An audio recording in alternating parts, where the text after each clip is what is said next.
Well, hey y'all, and welcome to the Hillbilly Chicken Ranch. I'm Susan, your hostess. I'm out in my garden area. I've already taken a spill this morning. I haven't fell in I don't know how long, and I've busted up my knee pretty good. I may have to go to the doctor a little later on. I've got a few little dings on my hands. Fell in my driveway of all places. Thankfully, I had my cell phone out here and I was able to call for some help. My neighbor came over and our good friend came over, and they got me up off the ground rather quickly. Just major embarrassment from falling. But we're going to talk about some companion planting today. I'm actually going to be planting some onion sets we picked up, and I've got 3 different kinds. There's the second one and the third one. So really and truly, the ones that absolutely has to be planted soon are these, because they're already sprouting and they're coming through the bag. Those are the white Ebenezers, and the yellow ones are yellow Stuttgarter, and then the third one is red Carmen, and they're all non-GMO, grown in the USA, and they are products of a veteran-owned business. So I'm supporting the veterans by purchasing these. They were $3.99 a bag. I think I got these at, I either got them at Lowe's or I think I got them at Tractor Supply. So we picked those up, and I wanted to get them in the ground. We may have another frost, we don't know yet, or another freeze, but onions do very well through freezes. And our last freeze date is April the 17th in our area. So I'm going to talk to you a little bit about companion planting with onions. There's actually 20 plants that you can plant onions with in your garden that are beneficial to one another, and I'm going to go through some of that. I'm not going to go into full detail. The first one is garlic. It repels insects like aphids, onion flies, and Japanese beetles.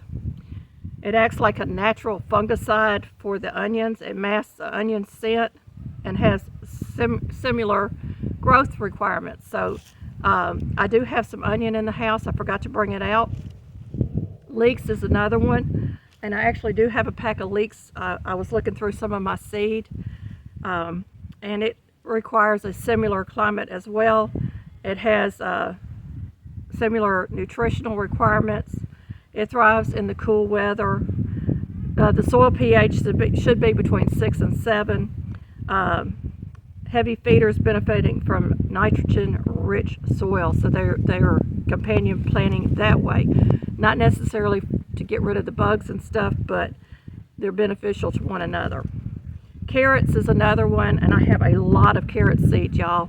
I haven't had much luck in the past with planting carrots, so I'm going to try to do some carrots today. It has a similar climate preference, cool weather and full sun. Onions need higher nitrogen, and carrots needs more phosphorus, so they complement each other and they're not competing over the soil nutrients.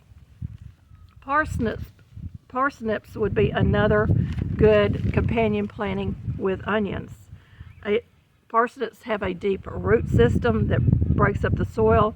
It attracts beneficial insects like hornflies and parasitic wasps, which control pests that can damage the onions.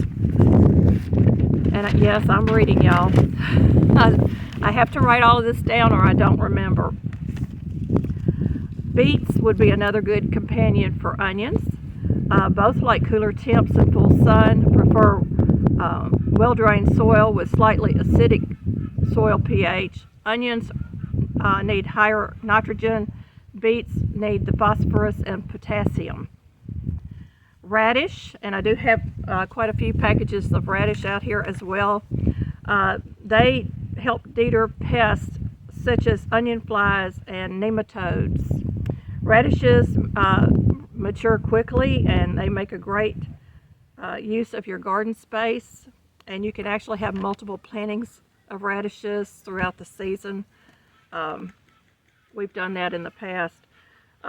Both of them prefer the cooler temperatures. Well-drained soil and the pH range between 6 and 7.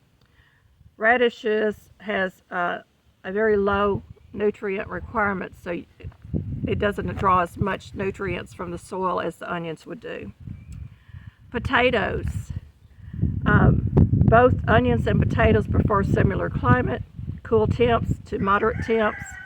Onions deter pests commonly that affect potatoes, like Colorado potato beetle. Onions need a bit more nitrogen. Broccoli.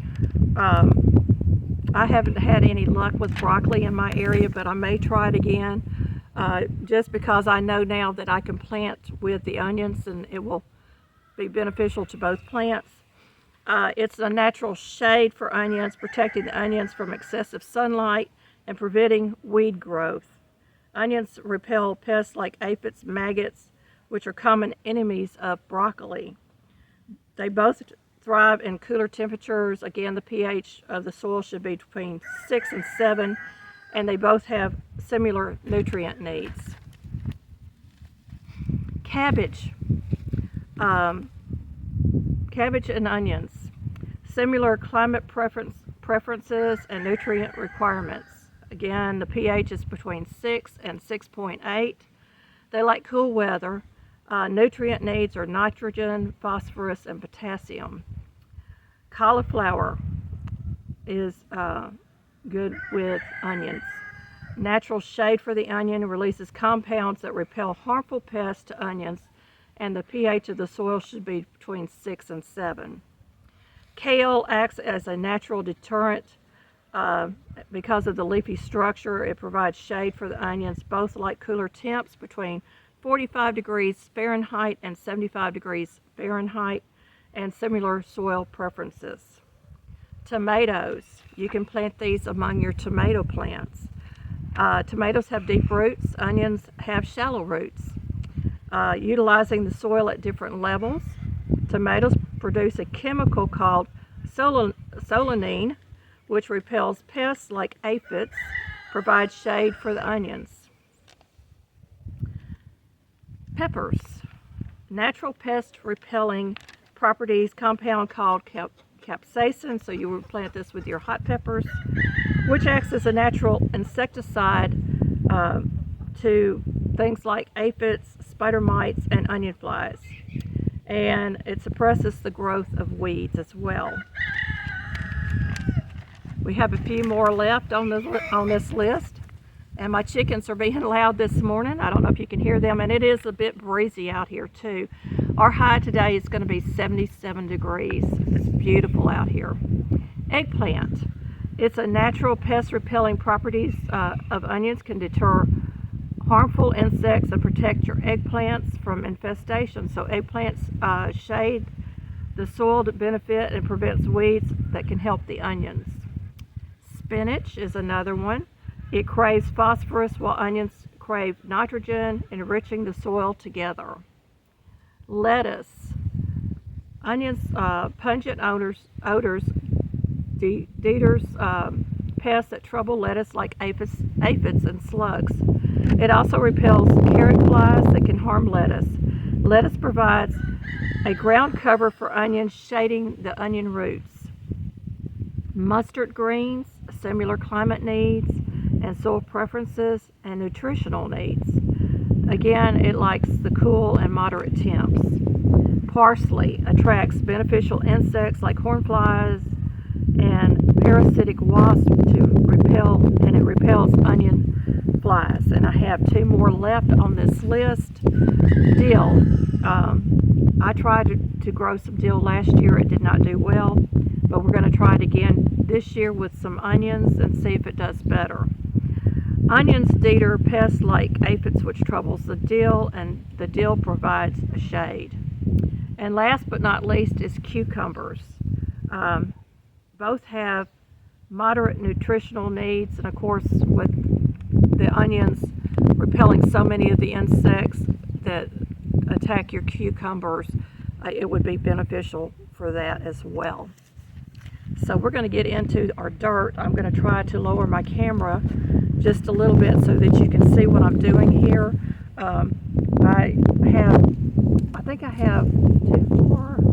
I have 7 of these purple plastic mineral buckets, cattle buckets that we bought a few years ago, and the soil has been sitting over the winter with leaves and debris in there. The leaves I leave on there because it actually enriches the soil. And this is where we had planted tomatoes last year, and they did not do that well, so hopefully this will help bring the soil back.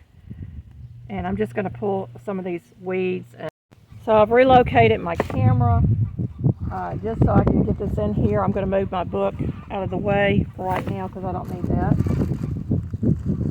I'm going to get my garden clubs out. I actually couldn't find my tools this morning. That was part of the reason I fell.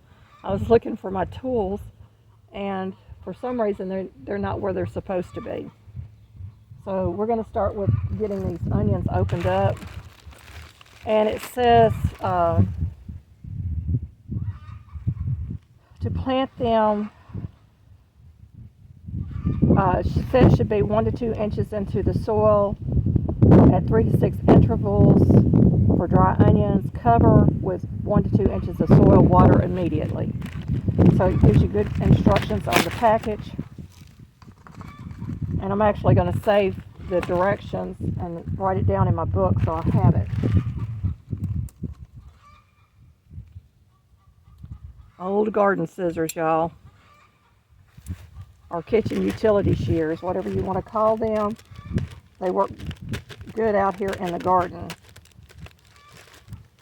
So I've got my bag opened up, and some of these may not even be good. That one's definitely not good. They've almost let these go too long. So we're going to try to get the ones planted that are rooting or budding out already. And I'm just going to poke a hole in my dirt and get those planted in there. And there's another one that's no good. We'll get rid of that. So I'm just going to go ahead and plant these.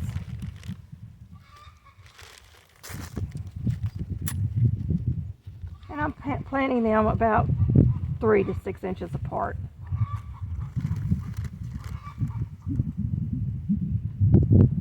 And my soil is fairly moist. One thing I've noticed about these purple buckets is the soil does stay moist longer. So that's a good thing. You don't want it over moist, but you don't want it under moist. And this bag also has 80 sets of onions in it. So I may not get exactly 80 out of here because some of them have already dried out.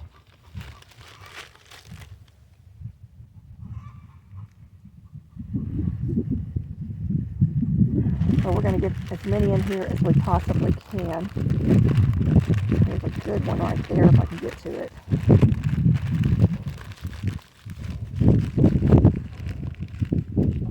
I want to get the ones that are already budding out first.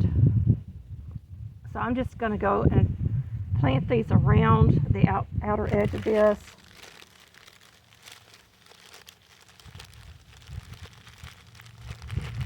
And I might plant a couple of them on the inside as well. And then I'm going to throw some seed over the top and kind of cover my seed a little bit. And I'm going to have to cover these with some kind of fencing or protection to keep our chickens out of it, because we've got 2 or 3 chickens that flies over our fence. And so I don't want them flying over the fence and getting into what I have already planted.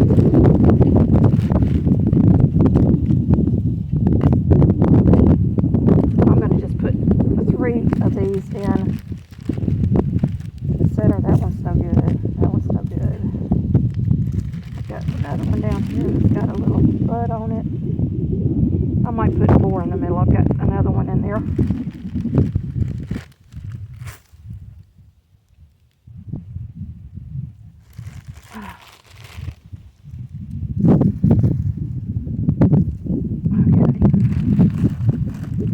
Pick up the ones that fell in here that I have not planted. Get them back in the bag. So, radishes don't take very long to grow.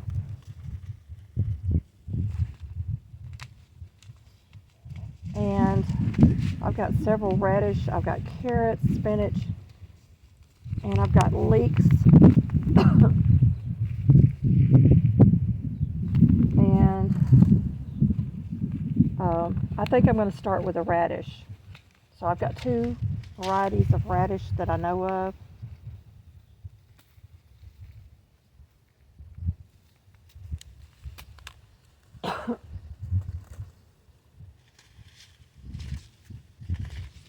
I've got a China rose, and I've got sparkler white tip. The pollen is getting me, y'all. So we're just going to open up one of these packs.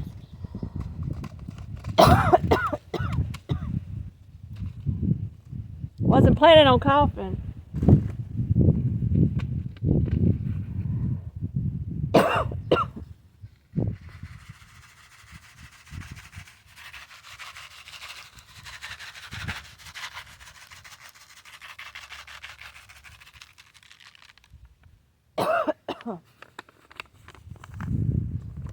So I'm actually going to write down what I put into the buckets when I get back inside. And we'll just give this a little douse of water before I finish up. So I'm going to finish out all of these 7. I'm not going to do them all on this video, but I'm going to finish out planting these today or tomorrow. And within a few days, let's see, the radishes will mature in 25 to 30 days. They'll have a root of 3 inches long, and this is the China rose radish that I planted in this bucket. So I'm looking forward to seeing how this goes, and then I can, once these play out, I can plant another something along with my onions in this bucket.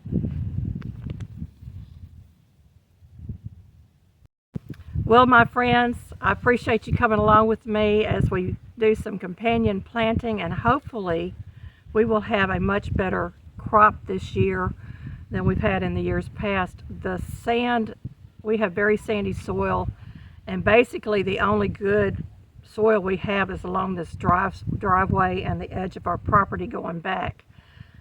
So I'm hoping and praying that we can move these buckets without breaking them once they start growing. We're going to move them into another place, and then we're going to be able to plant in ground on this strip along our driveway.